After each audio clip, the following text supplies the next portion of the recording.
सर्वे भवन्तु सुखिनः सर्वे सन्तु निरामयाः सर्वे पश्यन्तु सर्वे सन्तु निरामयाः।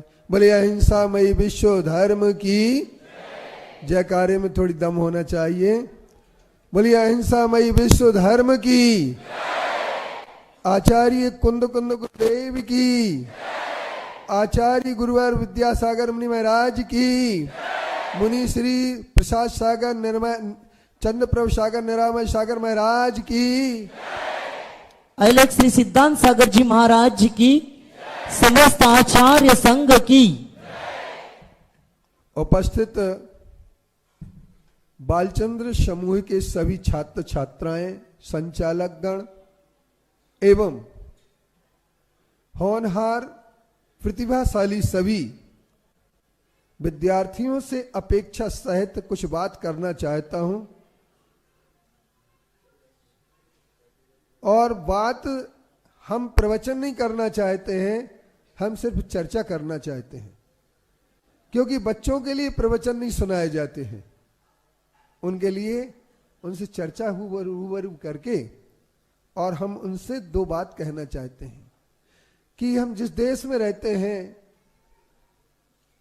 जिस देश का हम अन्न खाते हैं, जिस देश की हम भाषा बोलते हैं, जिस देश की जमीन पर हम लोग सारी क्रियाएं करते हैं, उस देश के प्रति हमारा कुछ कर्तव्य है। जिस समाज के लिए हम कुछ करते हैं उस समाज के प्रति हमारा कर्तव्य है। हम जिस परिवार से आगे बढ़े हैं उस परिवार के प्रति हमारा कर्तव्य है, और जिस व्यक्तिगत जीवन के लिए हम जीते हैं उसके प्रति भी हमारा कुछ कर्तव्य है। उपस्थित सभी विद्यार्थीगण बात समझने का प्रयास करेंगे। राष्ट्र सबसे बड़ा होता है, लेकिन राष्ट्र के लिए हमारी समाज ने निरंतर कुछ किया है। कर्मवीर भाऊराव से लेकर के हमारे यहाँ के 715 स्वतंत्रता संग्राम सेनानी जैन हुए हैं, जिनकी गौरवमय गाथा को हम लोग सुन करके अपने जीवन को राष्ट्र के प्रति समर्पित करने के लिए एक साथ तैयार हो जाते हैं। हमारे 20 क्रांतिकारी हुए, जिन क्रांतिकारियों में हमारे सबसे पहले नंबर 1 मोती चंद जी हुए हैं, जिन मोती चंद जी के कारण से और आजादी के लिए लड़े और मरे, सब कुछ किया। अब हमारे सामने बात ये आती है कि हम राष्ट्र के लिए क्या करें। तो राष्ट्र के लिए इस समय एक बहुत बड़ी जरूरत है कि हमें अपनी भाषा में बात करने की आवश्यकता है। बालचंद्र समूह में इंग्लिश मीडियम में जरूर पढ़ाया जाता होगा, और आप सब लोग इंग्लिश मीडियम में पढ़ करके आगे बढ़ने की कोशिश भी कर रहे होंगे, लेकिन ये राष्ट्र के साथ धोखा है,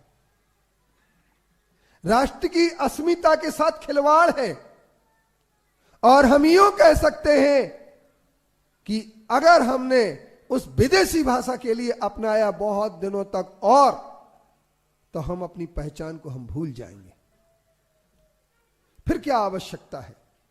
एक संक्रांत सानू पुस्तक लिखता है, जिस पुस्तक का नाम है अंग्रेजी माध्यम का भ्रमजाल। उसमें वो लिखता है विश्व के टॉप 20 राष्ट्र हैं, उन 20 राष्ट्रों में सबसे बड़े बड़े 20 राष्ट्रों में 4 राष्ट्र सिर्फ ऐसे जहां अंग्रेजी बोली जाती है, बाकी सब अपनी भाषा स्वभाषा में बात करते हैं, स्वभाषा बोलते हैं, स्वभाषा के लिए जीते हैं। अगर हमारी अपनी भाषा नहीं हुई,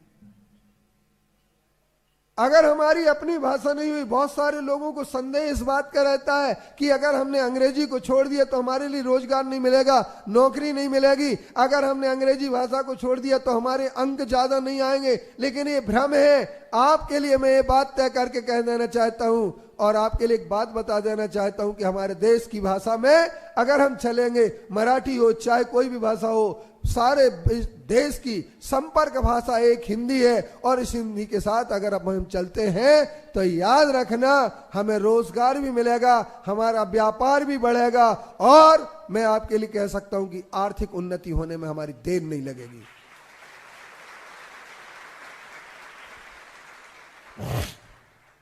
आप और हम एक शौक है हम लोगों के अंदर, हम लोग अपना स्तर बनाने के लिए अंग्रेजी की ओर बढ़ते हैं। हर शब्द में हमारी एक अपनी स्वभाषा न हो करके हम लोग परभाषा की ओर जाते हैं।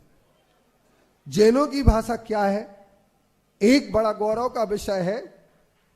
जैनों का गौरव भाषा में है, जैनों का गौरव तीर्थों में है, जैनों का गौरव अपनी वेशभूषा में है। जैनों की भाषा क्या होती है? अच्छा ये बताइए, यहां पर बहुत सारे लोग बैठे हैं जिनके घर में सब्जी काटी जाती हो, वो हाथ उठाएं।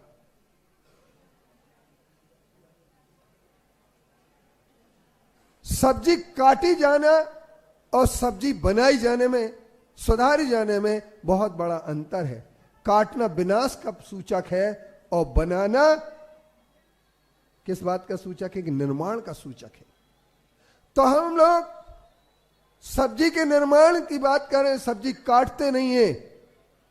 जहां काटो पीटो की भाषा होती है, वह भाषा हिंसा की भाषा होती है।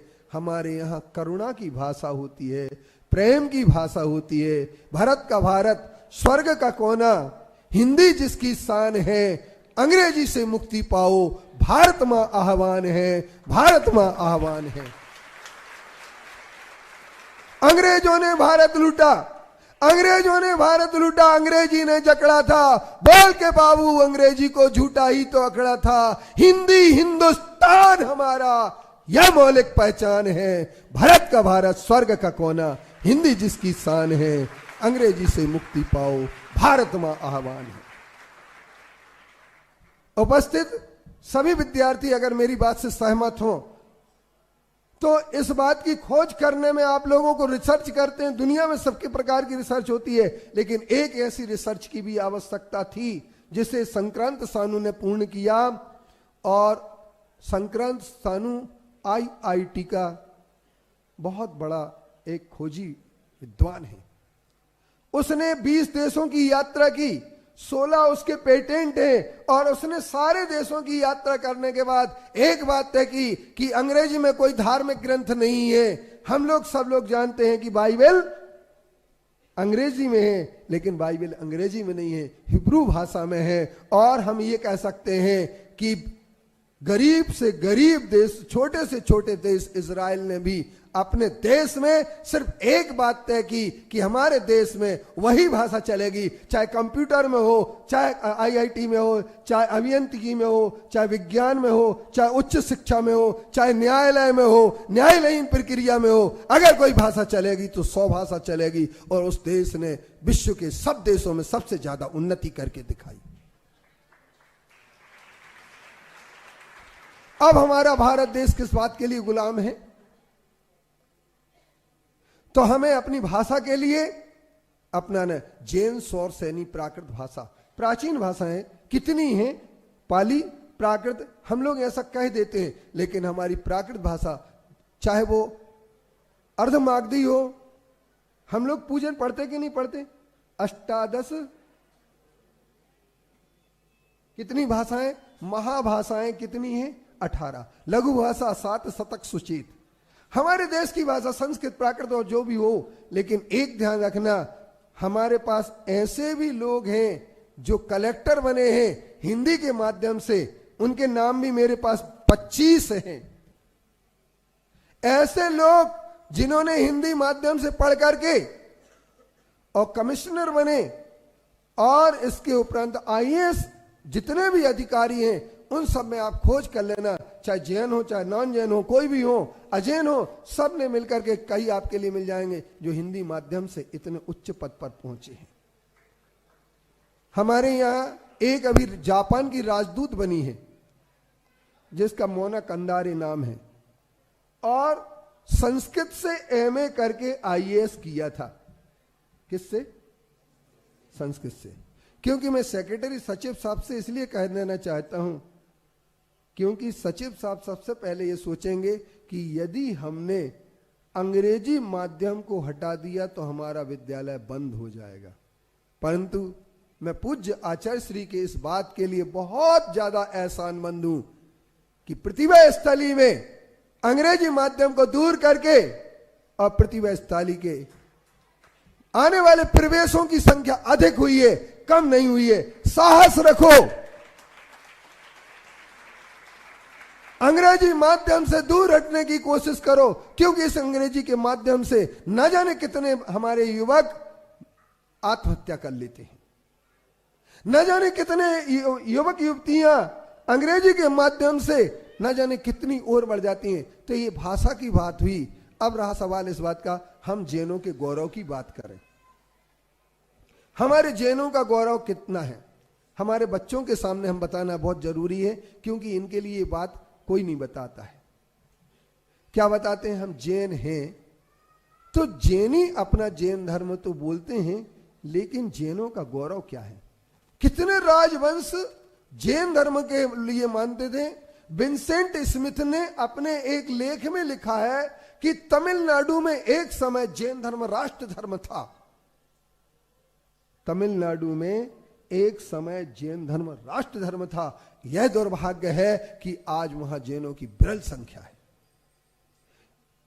पांडव वंश, पांडे वंश, चेल वंश, चेर वंश, चेदी वंश, कदंब वंश, राष्ट्रकूट वंश, होयसेल वंश, गंग वंश, और इसके बाद हमारे कितने कल्याण कलचुरी वंश और विजयवाड़ा, हमारा जो विजयनगर आंध्र प्रदेश में है, इन सब में इन वंशों ने राज अपना धर्म अगर कोई बनाया तो जैन धर्म बनाया। और मौर्य वंश के राजा चंद्रगुप्त मौर्य से लेकर के अभी तक जितने हुए हैं, एक पुस्तक इन बच्चों को दी जाना चाहिए थी, वो मेरे व्यवस्था नहीं हो पाई है। जैन गौरव हर बच्चों के लिए दे जाना चाहिए। वह पुस्तक अगर हर बच्चे के हाथ में होगी तो जैन गौरव हमारे लिए समझ में आएगा कि हमारा जैनों का गौरव क्या है।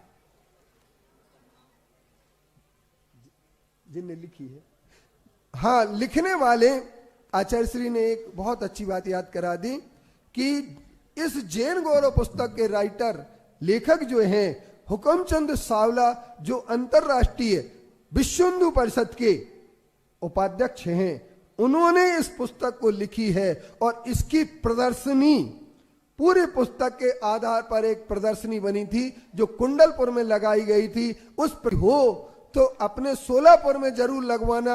मैं उसके लिए आपके लिए बता दूंगा कहां से आएगी, कहां से नहीं आएगी। जैन गौरव पुस्तक हर विद्यार्थी के हाथ में देंगे अगर आप, तो एक ध्यान रखना, चाहे आप कहते हैं 16,000 हमारे विद्यार्थी हैं, 16,000 विद्यार्थी चाहे जैन हो या जैन नहीं हो, उन सब अगर विद्यार्थियों के पास ये अगर हमारा बालचंद्र समूह ये पुस्तक को देता है, तो मेरी समझ से जैनों के बच्चों की छाती 6 इंच फूल जाएगी।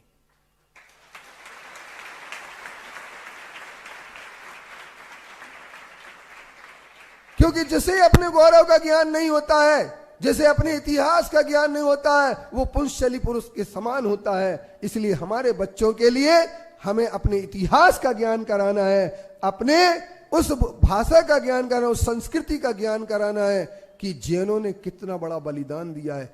एक उदाहरण के साथ में ज्यादा समय नहीं लूंगा, क्योंकि पूज्य श्री का भी आप लोगों को सुनना है। ये तो अनुकंपा है, आचार्य श्री ने हमारे लिए आपके बीच में प्रस्तुत करने का आशीर्वाद दिया। एक आबू हुआ था, सेनापति आबू, जो दोनों हाथों से तलवार चला करके लड़ता था। और आप लोग बड़ा ताज्जुब करेंगे कि लड़ता अकेला नहीं था, जब शाम हो जाती तो सामयिक करता था, प्रतिक्रमण करता था। तत्सम इच्छा में तो कड़म बोलता था। लोग कहते थे ये ढोंगी है। क्या कहता था?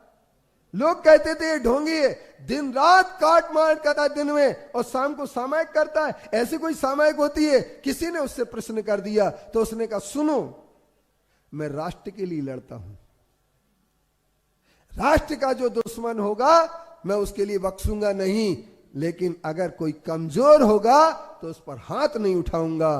कमजोर के लिए हम कभी भी हिंसा नहीं करते। हम एक ध्यान रखना, अहिंसावादी हैं लेकिन कायर नहीं है। हमारे लिए अहिंसा के नाम पर कायर ना बनाया जाए। हम वीर हैं, बहादुर हैं, हर अन्याय का जवाब देना जानते हैं। यदि हमारे युवकों में ये हौसला बुलंद रहा, सिर्फ पुस्तकी कीड़े नहीं बने, तो याद रखना आजादी की भी लड़ाई हमारे यहीं से उठी है। बालचंद संस्थान का भी कोई ना कोई योगदान आजादी की लड़ाई में अवश्य होगा।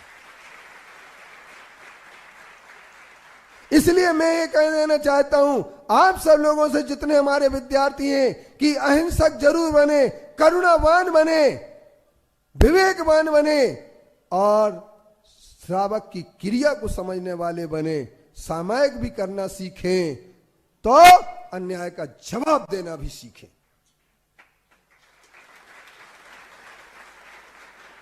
हम अपने तीर्थों की रक्षा के लिए, हम अपनी संस्कृति की रक्षा के लिए, हमारी समाज की गरिमा को बचाने के लिए हम हमेशा तत्पर रहें, अपना आचरण उच्च रखें। जिनके पास चारित्र नहीं होता है, सदाचार नहीं होता है, जिनके लिए अपने जीवन का चरित्र चिंतन पता नहीं होता है, वे लोग जिंदा होते हुए भी मरे हुए के समान होते।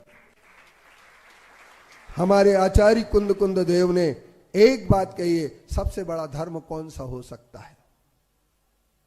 तो उन्होंने कहा चारित्रम खलु धम्मो, चारित्र ही धर्म होता है। और विद्यार्थी का चारित्र क्या होता है? एक विद्यार्थी का चारित्र क्या होना चाहिए कि अगर किसी पर अन्याय हो रहा है तो उठो और आगे बढ़ो, उस अन्याय का प्रतिकार कर दो। एक कर्मभूमि मैंने उपन्यास पढ़ा है जिसमें अमरकांत और समरकांत दोनों थे, मगर एक बात अवश्य है कि अमरकांत ने हमेशा अन्याय के विरोध में लड़ना सीखा है। मेरे प्यारे विद्यार्थियों, अगर तुम्हें जिंदगी जीना है तो शेर की जिंदगी जीना, कुत्ते की नहीं।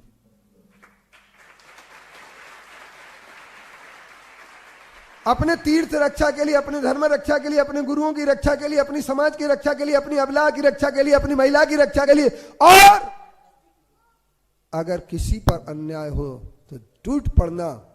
कभी तुम अकेले भी होगे तो याद रखना तुम्हारी नैतिकता की विजय अवश्य होगी। पढ़ो, हर विधा का ज्ञान होना चाहिए। हमारे अगर जैन लोग वैज्ञानिक बनेंगे हमें बहुत गर्व होगा। सारा भाई विक्रम भी जैन थे, हम सब लोगों के लिए गर्व है। और अभी हमारे अभिनंदन वर्धमान, उस पर भी गर्व किस किस को है जरा देखें। सब लोग देखे कितने लोगों। अभिनंदन वर्धमान एक ऐसा था जो रोज अभिषेक किया करता था। उसके चाचा हमारे पास आए थे अभी रहली में। तो मैं कहना चाहता हूं कि इन सब कहानियों को, इन सब गौरव को आत्मसात करिए और पूज्य आचार्य श्री के मार्गदर्शन में आप लोग धर्म की रक्षा में, संस्कृति की रक्षा में, समाज की रक्षा में आगे बढ़िए। अगर हमारे आचरण का रक्षा होगी, हम खाएंगे क्या खाएंगे? अभी हम भी हॉस्टल लाइफ में रहे हैं, आप भी हैं। छात्रावासी जीवन में हम लोग बहुत कुछ चोरी से खाने की कोशिश करते हैं। रोटियां भी चुरा लेते हैं, कभी कभी रात्रि में खाने की व्यवस्था कर लेते हैं, कभी कभी पीने की व्यवस्था भी कर लेते हैं, कभी कभी। अच्छा, कितने विद्यार्थी हैं जो पीने की व्यवस्था करते हैं? हाथ उठाएं। शायद नहीं उठाएंगे, मैं जानता हूं। और हॉस्टल में ये चलता कि नहीं चलता? जुआ नहीं चलता? क्यों रे, खड़ा हो जा। देखो, मुझे पता है कितने 6 विद्यार्थी ऐसे हैं अभी मेरे सामने नजरों में जो जुआ खेलते हैं।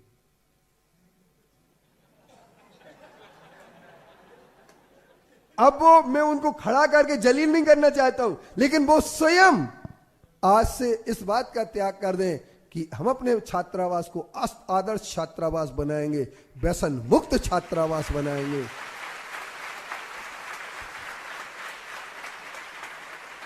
और व्यसन मुक्त छात्रावास बना करके हम कर्तव्यशील बनेंगे, धर्मपरायण बनेंगे, वीर बनेंगे, बहादुर बनेंगे, जैन धर्म की गरिमा को ऊंचा करेंगे। और शान के साथ कोई भी कह सके कि बालचंद समूह के छात्रावास की छात्र छात्राएं संदिग्ध नहीं हैं, असंदिग्ध आचरण करने वाले हैं, क्योंकि संदिग्ध आचरण हमारे लिए डुबोने वाला होता है, असंदिग्ध आचरण हमें उच्चता की ओर ले जाता है। आत्मविश्वास की जिंदगी जिएं, कायराना की जिंदगी न जिएं, आत्महत्या की कभी बात न सोचें, क्योंकि आत्महत्या से बड़ा कोई पाप नहीं होता है। आत्महत्या करने वाला नरक में जाता है और कम से कम 10,000 वर्ष रहना पड़ेगा। यहाँ कितनी सी जिंदगी है, अगर फेल हो भी गए तो माता पिता 1 दिन डांटेंगे, 2 दिन डांटेंगे, इसके बाद तो जीने तो देंगे कि नहीं देंगे? जिएंगे तो हो सकता है, क्योंकि जितने भी बड़े बड़े वैज्ञानिक हुए हैं वो सब फेल होकर के बड़े बने हैं। अच्छा एक बात बताओ, हमारे आचार्य श्री जिन्होंने मूक माटी लिखी, जिस पर 55 पीएचडी हो चुकी हैं, 385 शोध लेख लिखे गए, उनके लिए एक बात बताइए, वो कौन से कॉलेज में पढ़े? पढ़े क्या कॉलेज में? नहीं पढ़े ना, कोई कॉलेज नहीं गए, और इसके बाद भी उन बराबर किसी को ज्ञान नहीं है। हिंदी, अंग्रेजी, मराठी, बंगाली, कन्नड़ और न जाने कितने भाषाओं का ज्ञान है। इसलिए आप सबसे मैं कहना चाहता हूं कि वो दिन आने वाला शरद पूर्णिमा का जो 6 दिन मात्र बचे हैं, जब हम एक बात सोचेंगे, तुम लोग तो कर्नाटक के पास के रहने वाले हो, कभी सदलगा को याद जरूर करोगे और सदलगा की भूमि को याद करोगे कि ऐसे संत भी हुए हैं, बहुत बड़े बड़े संत हुए जो कम पढ़े लिखे। मैथिली शरण गुप्त दूसरी तक पढ़े थे, लेकिन भारत भारती उनकी बहुत बड़ी है। तो पुस्तकों के ज्ञान से कुछ नहीं होता है, अगर होता है किसी से तो जीवन बोध से होता है। जीवन बोध प्राप्त करें, आगे बढ़ें और आचार्य श्री से आशीर्वाद लेकर के वीरता की जिंदगी जीने का प्रयास करें। इन्हीं शब्दों के साथ अहिंसामय विश्व धर्म की, आचार्य कुंद कुंद गुरुदेव की, आचार्य गुरु विद्यासागर मुनि महाराज की, मुनि संघ की, अलग सिद्धांत सागर जी महाराज की। इस महाराष्ट्र में जो शैक्षणिक क्रांति हुई, इस शैक्षणिक क्रांति में एक जैन व्यक्तित्व का बहुत बड़ा योगदान है, वो एक कर्मवीर भाऊराव पाटिल। उनके कारण ही आज महाराष्ट्र अग्रसर है। जैन शिक्षा के क्षेत्र में पूरा महाराष्ट्र अग्रसर करने में परम पूज्य आचार्य भगवान के चरणों में त्रिवार नमस्तु करते निवेदन करते आज की इस पावन बेला पर हम सब लोगों को उद्बोधित करें। नमस्तु भगवान, नमस्तु नमस्तु। ओम नमस्तेभ्यः नमस्तेभ्यः ओम नमस्तेभ्यः। अहिंसा परमो धर्म की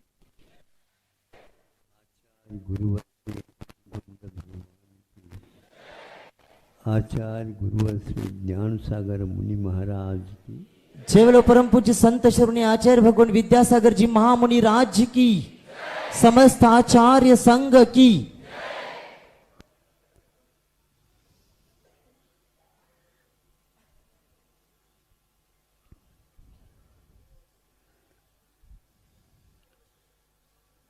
सोलापुर 30-40 वर्ष पूर्व में, या यूं कहें दीक्षा से पूर्व में, सोलापुर का प्रवास रहा था। वहाँ के आश्रम, वहाँ का विद्यालय जाकर के देखने का प्रयास किया था।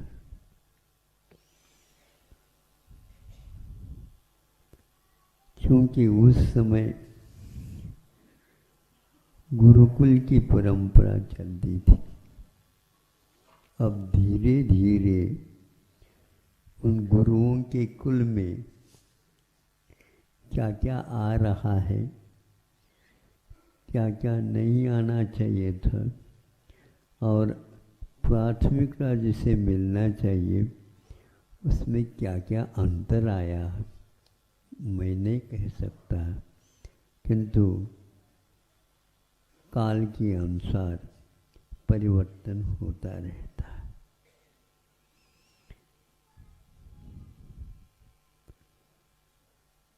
रसरी आवत जावत है, सिल पर होई निशान, मृदु भी रस्सी के द्वारा कठोर से कठोर शिला भी उसके ऊपर निशानी आ जाती है, किंतु रस्सी को कुछ भी नहीं हो पाता, क्योंकि वह रस्सी एक स्थान पर नहीं रहते हुए एक ही स्थान पर से चली जाती है, आती है। उसके कारण वह कठोर शिला को भी दो भागों में बांट देता।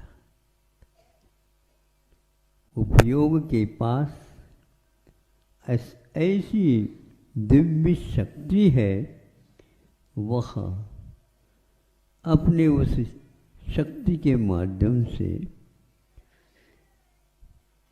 प्रखर प्रभाकर को भी एक काला तवा की भांति बना सकती है। यह उपयोग और शक्ति ज्ञान की है। हम उसको समझ नहीं पा रहे हैं, इसलिए उस ओर कदम कम पड़ते हैं और दुनिया के बहुत सारे अल्प मूल्य वाले वस्तुओं को भी, और सोने से भी महत्वपूर्ण, हीरे से भी महत्वपूर्ण और कीमती चीज समय को खो देते। ये खोना और अर्जित करना दोनों काम होते रहते हैं। यह ज्ञान के माध्यम से होता है। ज्ञान क्यों आवश्यक है?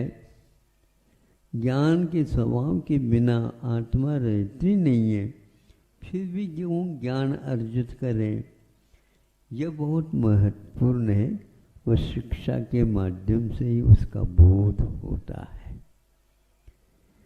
शिक्षा अभी एक बालिका को लेकर के एक इसके माँ ही हो सकती है, हमारे सामने आकर के वह बालिका स्वयं कहती, महाराज जी मैं आपको कुछ सुनाना चाहती।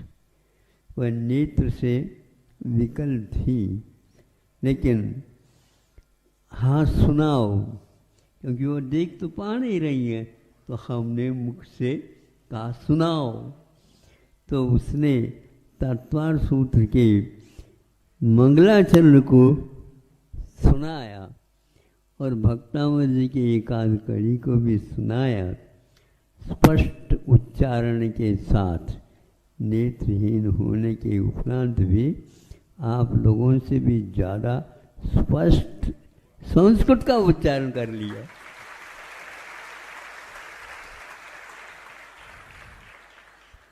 ज्ञान को अर्जित नहीं करना है, किंतु ज्ञान को मांझना है। ज्ञान को भी मांझना नहीं है, अपनी आत्मा को मांझने से अपने आप ही ज्ञान को भी मंझने का एक सौभाग्य प्राप्त होगा। ज्ञान एक गुण है, गुण कोई काम करते नहीं। आप लोगों को लगेगा ये कैसी बात महाराज, हम इस गुण को प्राप्त करने के लिए तो प्रयासरत हैं। गुण जो शक्ति होती है वह कभी भी खोई नहीं जा सकती, किंतु आत्मा में क्या परिवर्तन हुआ है? तो आत्मा ज्ञायक होता है। ज्ञान उसी का है, किंतु ज्ञान के बिना वह आत्मा जानती नहीं है। इसलिए क्या जानने योग्य है और क्या जानने योग्य नहीं है, ये महत्वपूर्ण है। अभी आप लोगों ने बहुत सारे वीर रस युक्त पंक्तियां सुनी। इतनी जोर से बोलने की कोई आवश्यकता नहीं थी।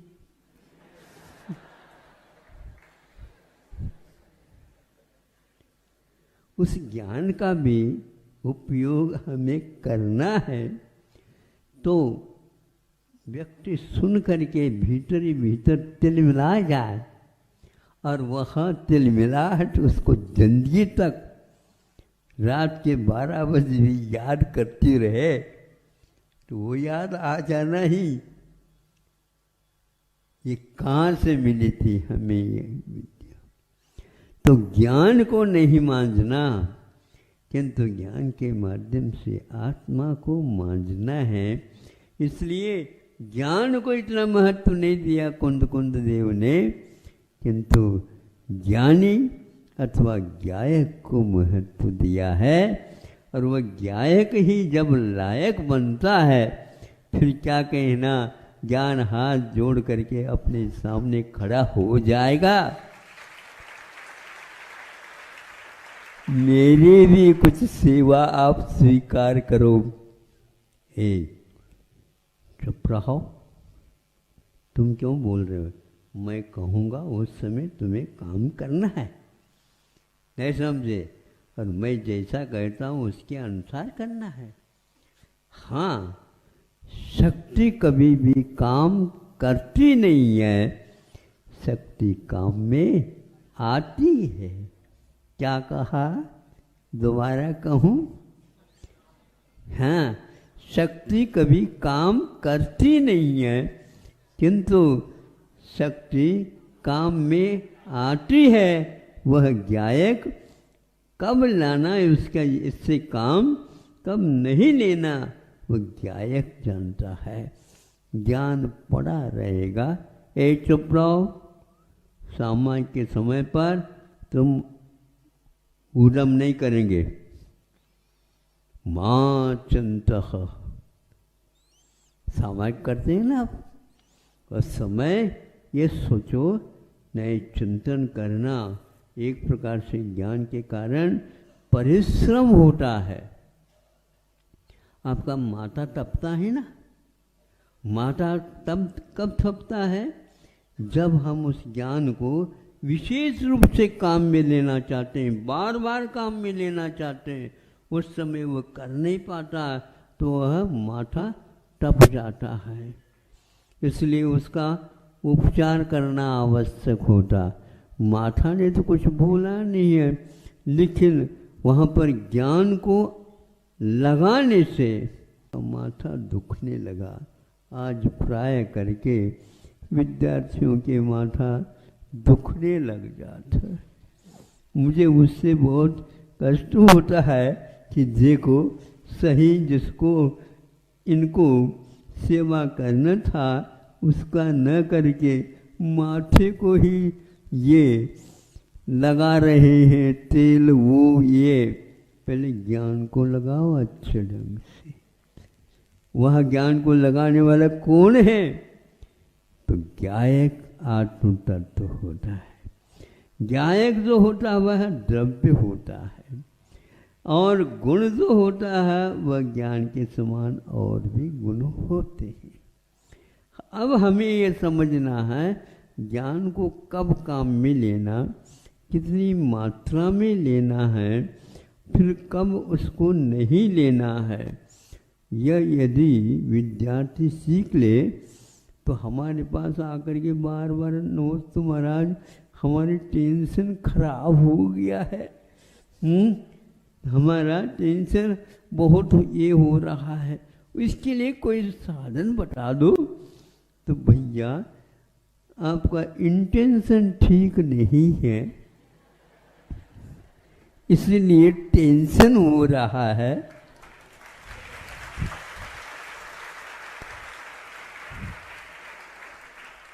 इसलिए मेडिसिन लेने की कोई आवश्यकता नहीं है। बस यही मैं आप लोगों के लिए आशीर्वाद देता हूँ। यदि हम अपने उस तत्व को हमारे अधीन रखें तो गायक को हमेशा विश्राम मिलेगा। किसी से भी आप अति श्रम न कराइए। आज जो बच्चे बेटे इनके अभिभावक हमेशा हमेशा उनको जोर देते रहते हैं, नंबर नंबर नंबर। नहीं नहीं, 99 बोलो।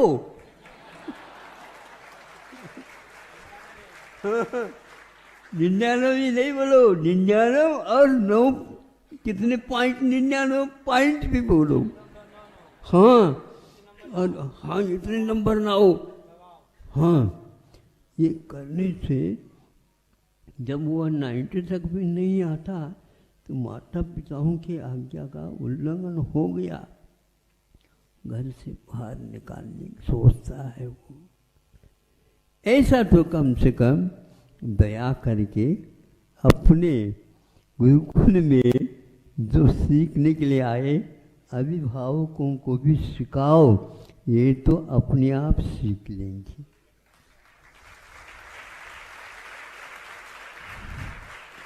बहुत कठिन हो गया है बच्चों को समझाना, क्योंकि वो यदि ऐसा नहीं करते हैं तो हमारा भविष्य कैसा हो। सुनो, अब ज्ञान के लिए भाषा आवश्यक है, मैं नहीं मानता, किंतु भाषा के कारण ज्ञान किस प्रकार हमें आने लग जाता है, अथवा हमें ये बोध हो जाता है कि ज्ञान को किस ढंग से उपयोग में लाना है। एक छोटी सी किताब हमने अपनी तरफ से प्रेरित कर दिया था, उन्होंने संकलन किए इन सूत्रों के माध्यम से, उसका एक जो है हम आपके लिए नमूने बताना चाहते हैं। उसमें ये कहा गया था, मैंने अपने जीवन में शिक्षा लेना प्रारंभ कर दिया, सब कुछ हो गया और सब लोग हैरान भी थे। विद्यार्थी जो अड़ोस पड़ोस में रहने वाले वो भी सोचते थे ये अब कैसे आएगा, हम तो इस ढंग से पढ़ते हैं, अब ये चाहता है कि मैं भी पढ़ूं, और पढ़ता कुछ और आने वाला कुछ और, कैसा होगा इसका। लेकिन फिर भी बच्चे आपस में जो छात्र थे वे उसको समझाने का प्रयास करते, नहीं हुआ। और अंत में जब सफलता, अंतिम सफलता जिसको बोलते हैं, सामने आ गई, उस समय वह योग्य ठहरा, सब लोगों ने उसको मुक्त कंठ से स्वीकार कर लिया, यह ही वैज्ञानिक है।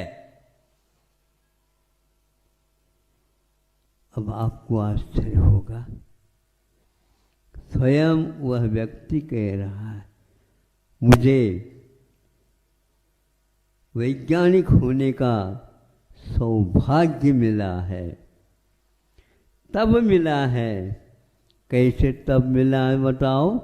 तो वो कहता है मैं सब कुछ जानता हूँ, आज आकाश में घूमने के जो उपग्रह हैं उनके बारे में भी मैंने शोध कर लिया, किंतु मैं वैज्ञानिक होने के उपरांत भी कहता हूँ मैं इंग्लिश नहीं जानता।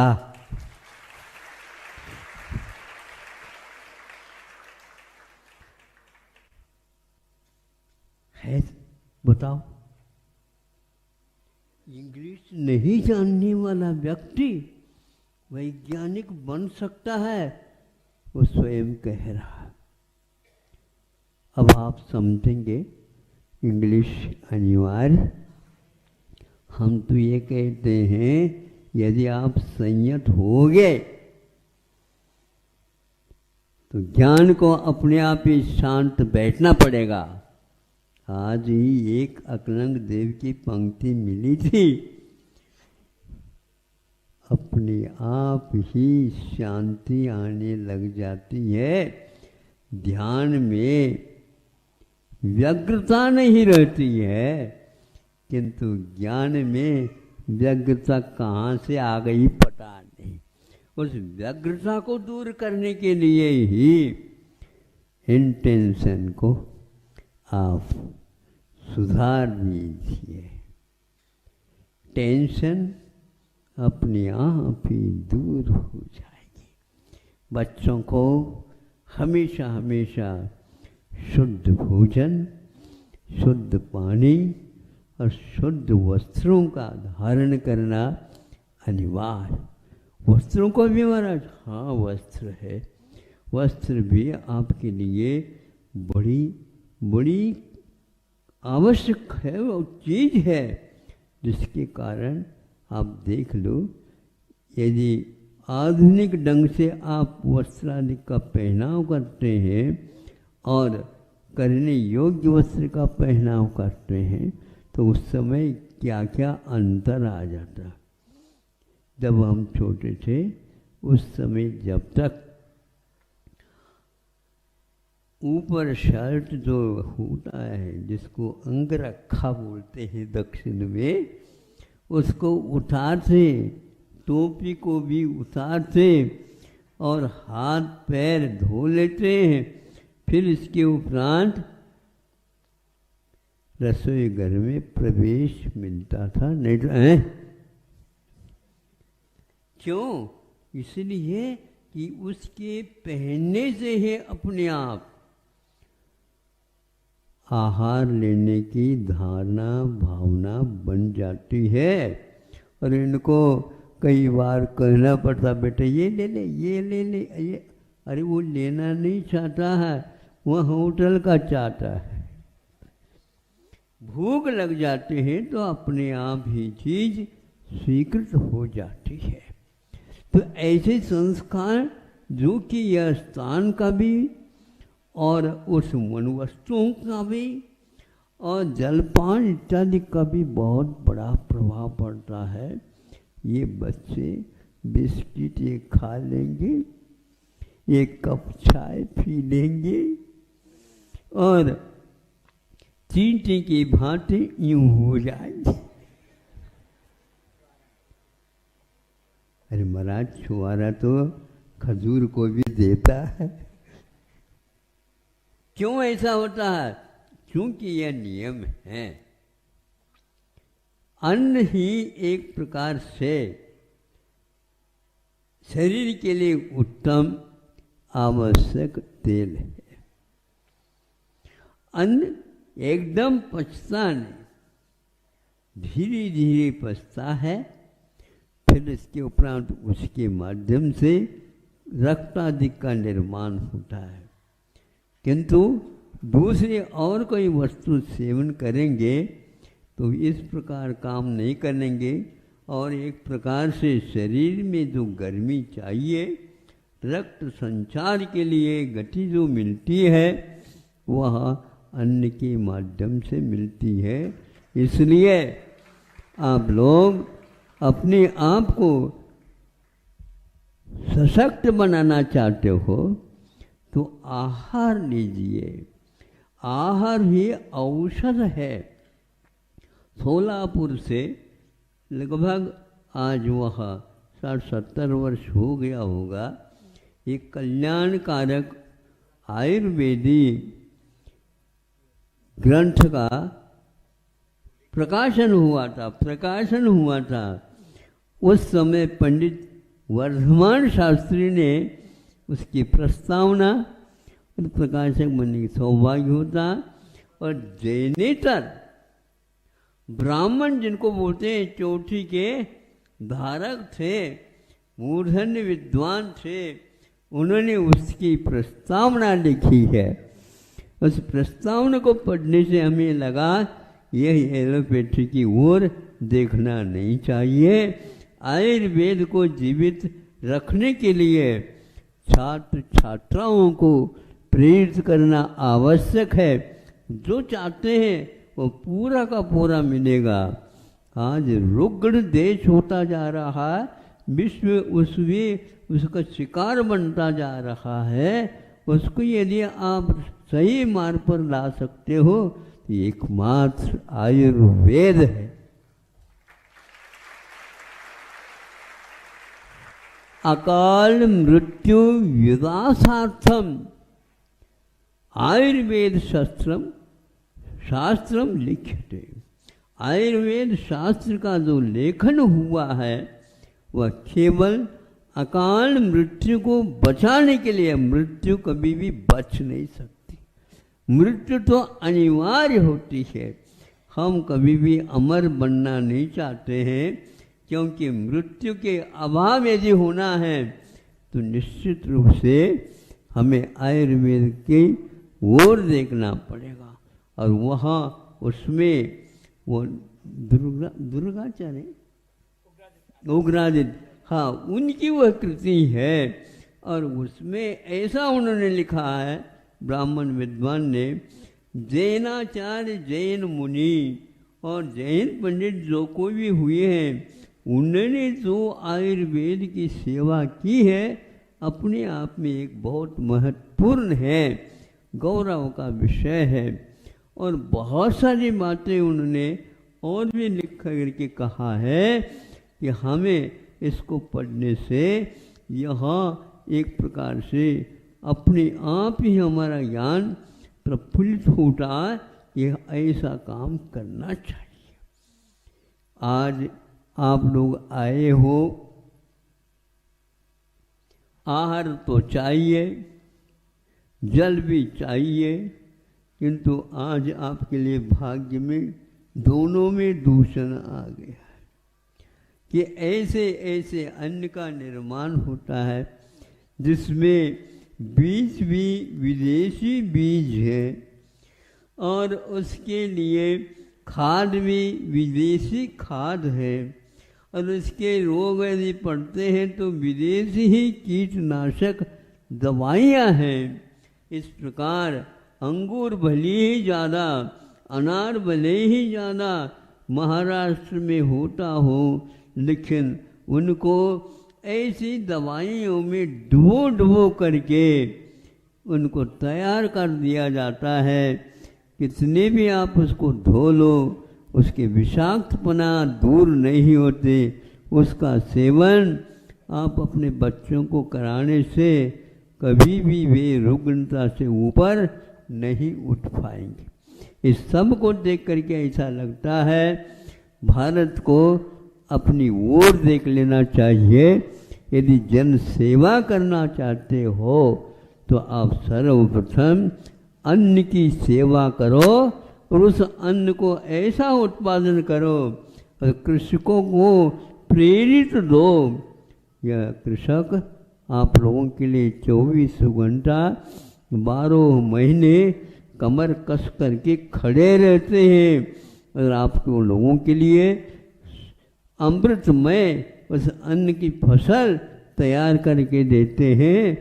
वो किसान आप लोगों से बहुत आगे के हैं। वे इंजीनियर तो नहीं बन पाए, लेकिन इंजीनियर से उनको कम नहीं गिन सकते। हाँ, ऐसे अन्न का फसल वो तैयार करते हैं जो कोई भी उसको नहीं कर सकता। इसलिए आप लोगों से कहना है कि आप लोग अवश्य ही आयुर्वेद के बारे में सुनेंगे और इधर एलोपैथी की ओर न जा करके, क्योंकि दवाइयाँ आज एक और रोग के उत्पत्ति के लिए कारण बन रही हैं। रिएक्शन होता है, प्रत्येक कार्य में एक्शन होने के उपरांत रिएक्शन यदि नहीं होता है तो वह योग्य माना जाता है। किंतु एक रोग ठीक नहीं हुआ किंतु दूसरा और पैदा हो गया। इस प्रकार रोगों की गिनती बढ़ती चली जा रही है और बहुत ही मार्मिक दवाएं आप लोगों के लिए मिल रही हैं, लेकिन इसकी कोई आवश्यकता नहीं है। सेठ साहूकार यदि है, उनका भाग्य कीमती दवाई खाने में ही है। क्या कहा? हाँ, ये बड़े क्यों हैं? ये इनको खाने के लिए कुछ नहीं मिल सकता, खा भी नहीं सकते। आप मीठा नहीं खा सकते, आप घी नहीं खा सकते, आप दूध नाम नहीं ले सकते, आप नमक आप छू नहीं सकते।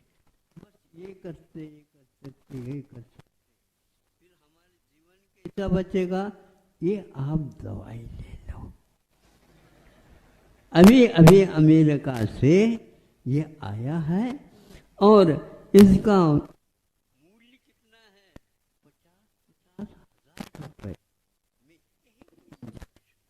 बस 1 महीने में एक लगा दो, 2 बार लगाने की कोई आवश्यकता, बीच में लगाने की आवश्यकता नहीं।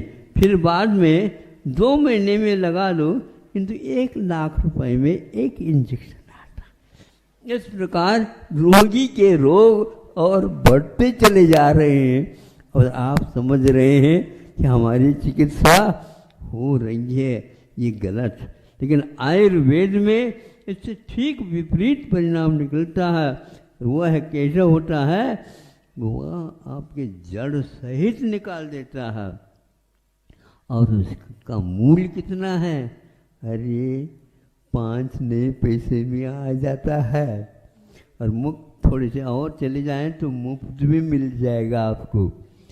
किंतु कभी भी वह रिएक्शन नहीं करेगा और आपके जीवन को बिल्कुल तरावट से युक्त कर देगा।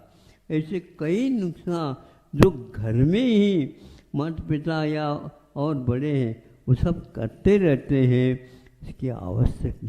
आहार ही औषध है। एक किताब आपको मिल सकती है, उसको आप पढ़ लेंगे तो बहुत ही अच्छा होगा। और आप यहाँ इस विद्यालय में यदि आयुर्वेद के लिए कुछ प्रेरित होते हैं बच्चे, तो अवश्य ही निकाल दीजिए और उनको वैद्य बनने के लिए प्रोत्साहित कर दीजिए।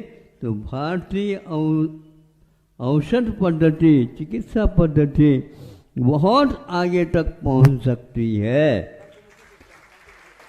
हाँ, भारतीय शिक्षा के मूल तत्व है।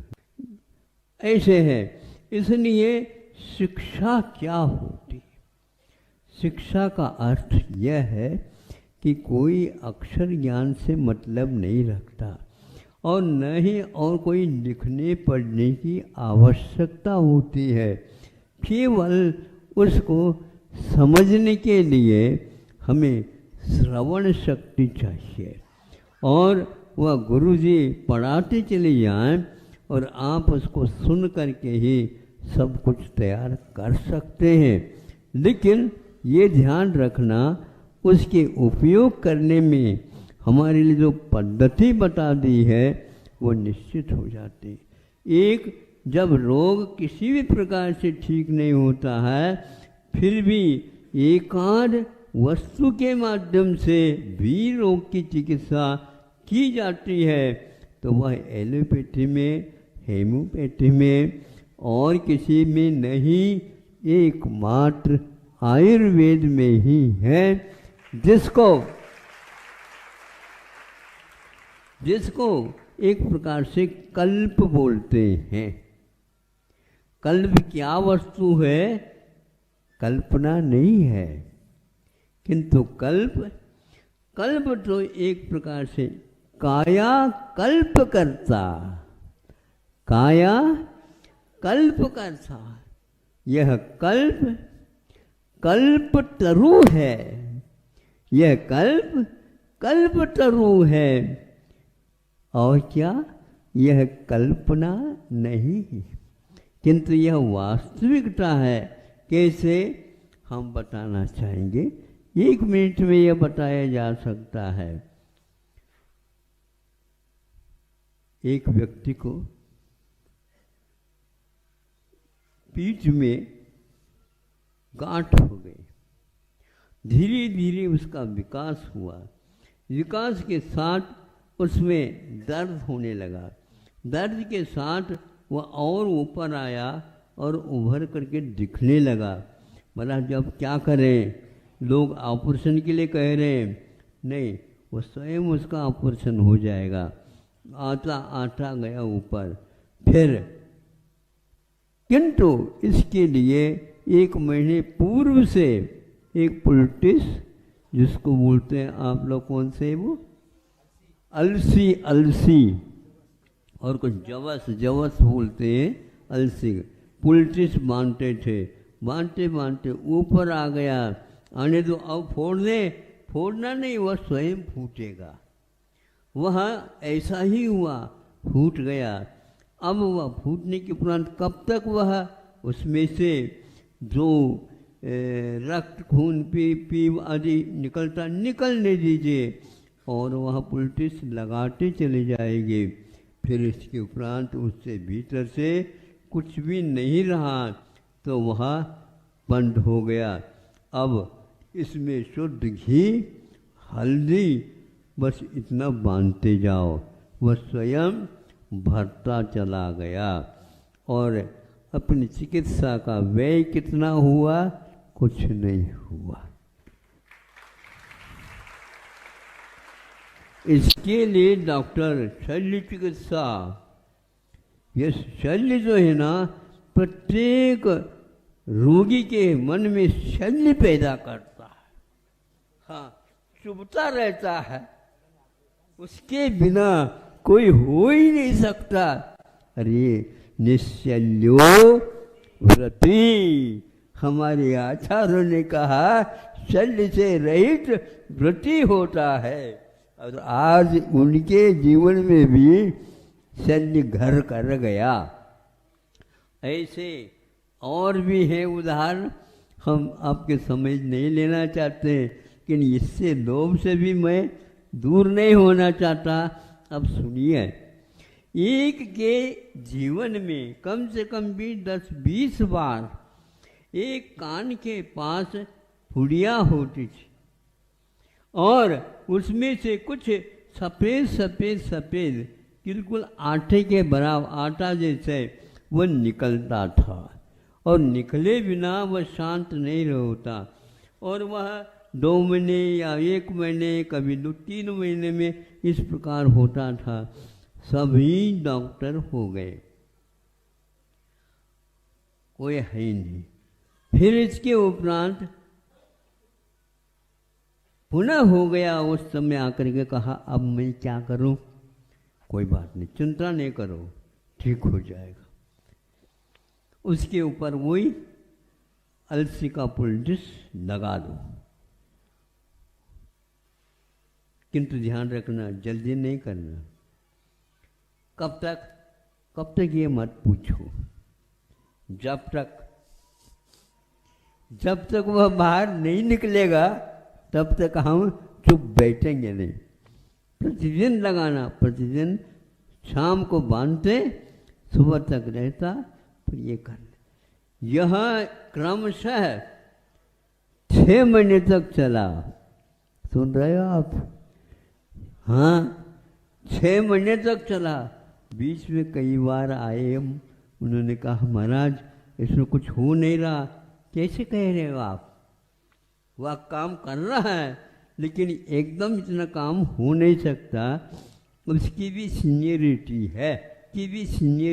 है, उस बीमारी के लगाते हैं। आपके कहने से लगा रहे हैं, हमारे कहने से ही अब लगाओ, लेकिन इसके प्रति आस्था भी रखो। हाँ, आस्था तो है, लेकिन सभी डॉक्टर लोग आकर पूछते ये क्या कर रहे हो, ये होने वाला नहीं है। हाँ, बहुत अच्छा।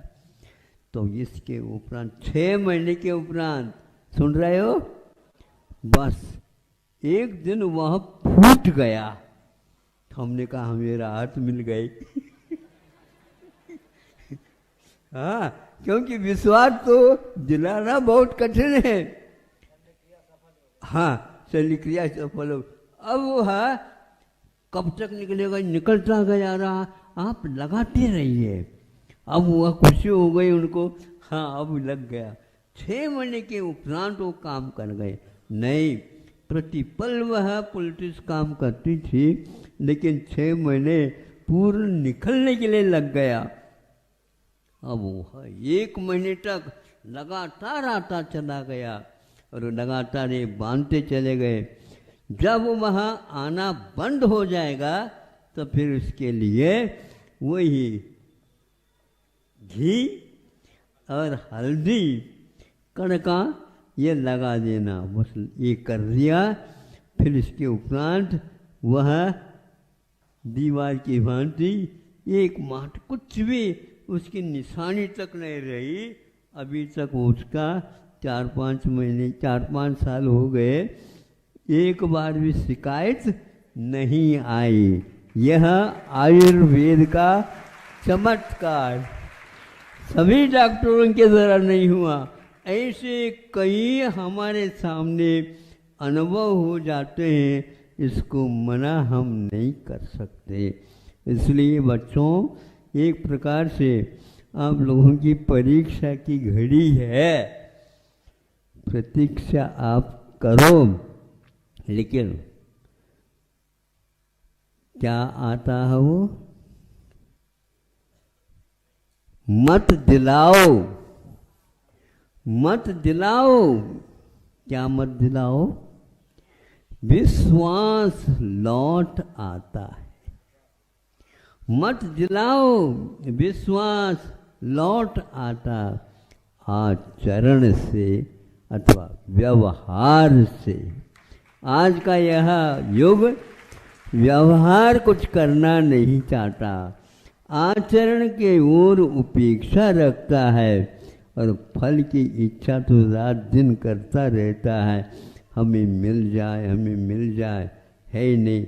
ऐसे चमत्कारों से भरपूर आयुर्वेद है। जीवन में कोई भी रोग आ जाए उसके ऊपर पूरा औषध है। उसको छोड़ करके आज हर एक व्यक्ति की दृष्टि विदेश की ओर चली जाती है। ये कर्म फूटा है, सौभाग्य नहीं है उसका, ऐसा हो रहा है।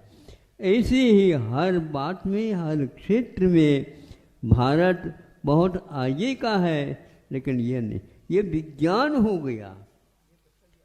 हाँ हाँ, ये किताब अवश्य आपके महाविद्यालय में पढ़नी है। जितने भी इंजीनियर हैं इसको पढ़ते हैं। आप लोग कहते हैं कि विज्ञान विदेश में है, नहीं, विदेश में गया यहाँ से है।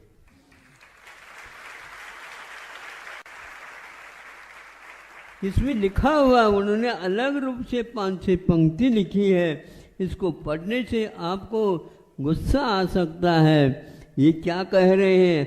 आप लोगों के सामने ये नहीं आया इसलिए आपको गुस्सा आ सकता है। कोई भी वस्तु नहीं है। भारत के बाहर यहाँ से बहुत कुछ जाता था, किंतु वहाँ से आयात करने के लिए कुछ भी दरवाज़ा नहीं था। फिर क्या आता था? सोना, चांदी, हीरा, जवाहरात आता था। आप ज्वार खाने वाले हो, किंतु ध्यान रखो यह जवाहरात है। ऐसा बहुमूल्य वस्तु आती थी। भारत को आज हर बात पर पराजित होना पड़ रहा है। इसको भूल जाओ और इसी ये वैज्ञानिक किताब को अवश्य पढ़ेंगे। धर्मपाल नाम एक प्रकार से गांधी जी के शिष्य या समकक्ष होने वाले एक विद्यार्थी थे, और गांधी जी के कुछ समस्याओं के हल करने के गांधी जी कहते हैं, आप क्या चाहते हो? मैं इसकी सेवा अवश्य करूँगा। 35 वर्ष तक विदेशी पुस्तकालयों में जा कर के उन्होंने जो संकलित किया, और उसको 18वीं शताब्दी में भारत में विज्ञान एवं सत्य ज्ञान, यह विज्ञान यहीं से वहाँ चला गया था उन लोगों ने ये लिखा है, इसलिए आपको पढ़ना चाहिए। आज का इंजीनियर इससे अनभिज्ञ है, उनके इंजीनियरों को पढ़ाने वाले भी सभी अनभिज्ञ हैं। 3-4 विश्वविद्यालय से लोग आए थे। हम इसके आपके पास इसलिए आए हैं, सुना है आपने शिक्षा के क्षेत्र में कुछ बातें हम लोगों के सामने रखी। हाँ रखिए, इन्हीं को पढ़ कर के हमने किया। तो आज यह विश्वास करेंगे हमें विदेश नहीं जाना है। विदेश नहीं जाना है। विदेश यहाँ पर आते थे और सभी ने इसको पढ़ा है, लिखा है, समझा है, अनुसंधान किए हैं। ऐसा यह भारत है। यहाँ पर पहले कैसे कैसे विश्वविद्यालय थे, नालंदा विश्वविद्यालय, कुरुक्षेत्र आदि आदि, बहुत सारे तक्षशिला, बहुत सारे, हजारों नहीं लाखों गुरुकुलों का केंद्र भारत था। आज भारत हर बात में आपके माता पिता नहीं, हमारा लड़का विदेश गया हो, लौटेगा कब? ये बताओ, लौटेगा क्या नहीं लौटेगा? इसलिए हमने ये नारा दे दिया, आप लोगों को भी दे देता हूं, रुको रुको लौट चलो, रुको रुको लौट चलो। कहाँ? भारत।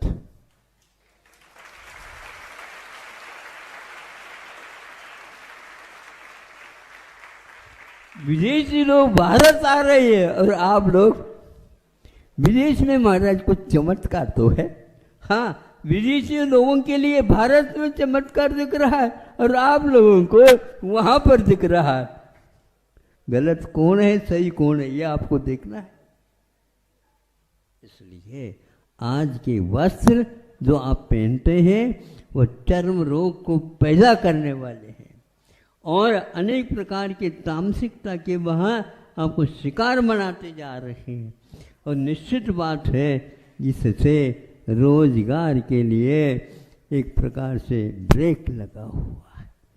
तो रोजगारों के यदि जीवन को आगे बढ़ाना चाहते हैं तो आप हथकरघा प्रयोग कर दीजिए और उसके माध्यम से कपड़ों का जो आप पढ़ रहे हो उन विद्यालयों में भी यह पाठ्यक्रम के रूप में रखा जा सकता है। और यह प्रतिभाशाली के सारे विद्यालय उसमें पाठ्यक्रम से चल रहे हैं। 9वीं, 10वीं, 11वीं और 12वीं कक्षा तक वे अपने आश्रित हो जाते हैं और सबके लिए उत्पादन दे रहे हैं।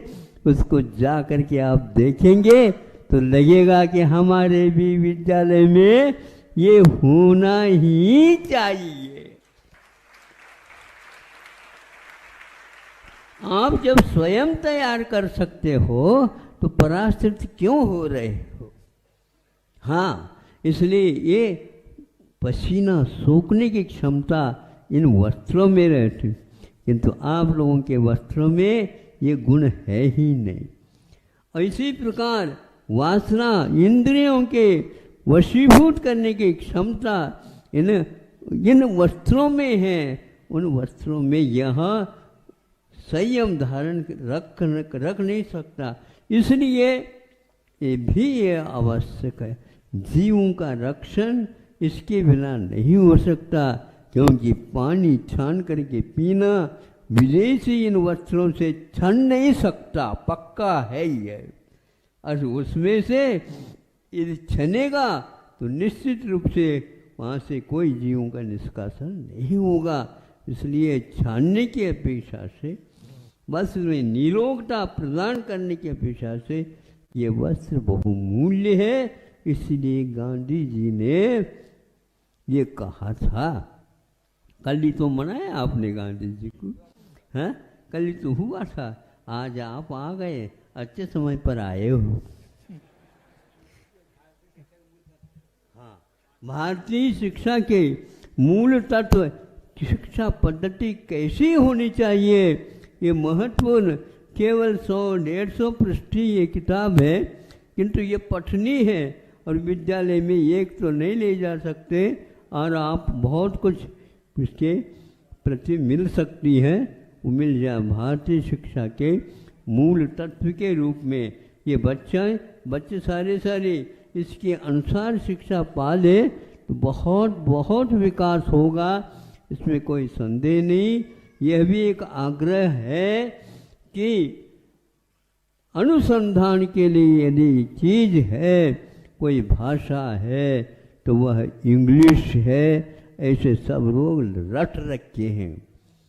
एक वह व्यक्ति कहा कि हाँ, मुझे जो आपने विषय संकेत दिए हैं विदेशी नीति के ऊपर, जो विषय मुझे दिया गया है मैं उसका पूर्ण निर्वाह करूँगा, लेकिन ये ध्यान रखिए मैं उस ग्रंथ का संपादन यानी उस प्रबंधन को इस शर्त से स्वीकार करूँगा, मैं इंग्लिश में इसको नहीं लिखूँगा। तो सब लोगों ने कहा इसके बिना ये लिखा ही नहीं जा सकता, विदेश के लिए आपको दिया गया है, उस शक्ति को बता दो। नहीं, मैं अपनी भाषा में ही लिखूँगा, और मैं जिसमें लिखूँगा उसका स्पष्टीकरण इंग्लिश भाषा में नहीं हो सकती, मेरी अपनी भाषा है उसी में मैं लिखूँगा। सब लोगों ने कहा ये नहीं लिखा जाएगा। कुछ लोग तो तालियां बजने लगी क्योंकि उनको वो बहुत पसंद आ गया। क्यों ऐसे बोल रहे हो? हम कह रहे हैं उस समय कार्यकाल चल रहा था इंदिरा जी का।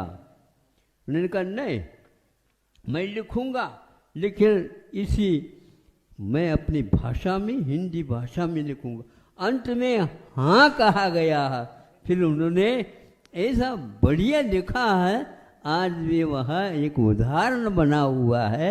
इसलिए कोई किसी विषय में शोध करना चाहते हो, प्रबंध लिखना चाहते हो, विदेश जाने की कोई आवश्यकता नहीं है।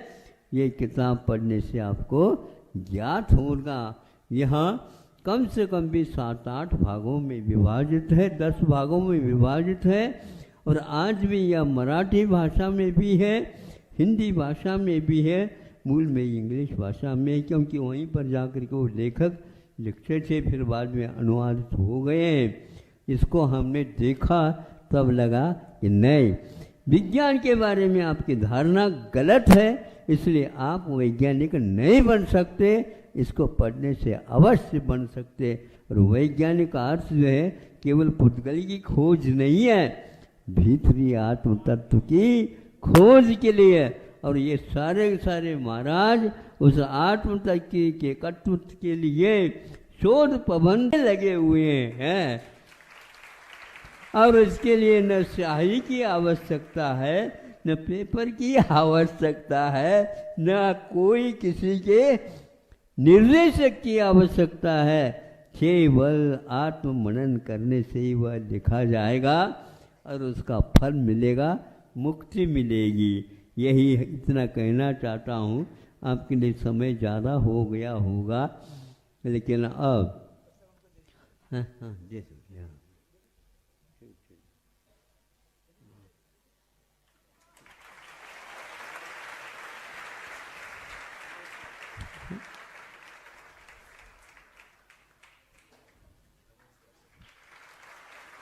जलो परम पूज्य संत श्रवण आचार्य भगवान विद्यासागर जी महामुनि राज्य की समस्त आचार्य संघ की यहाँ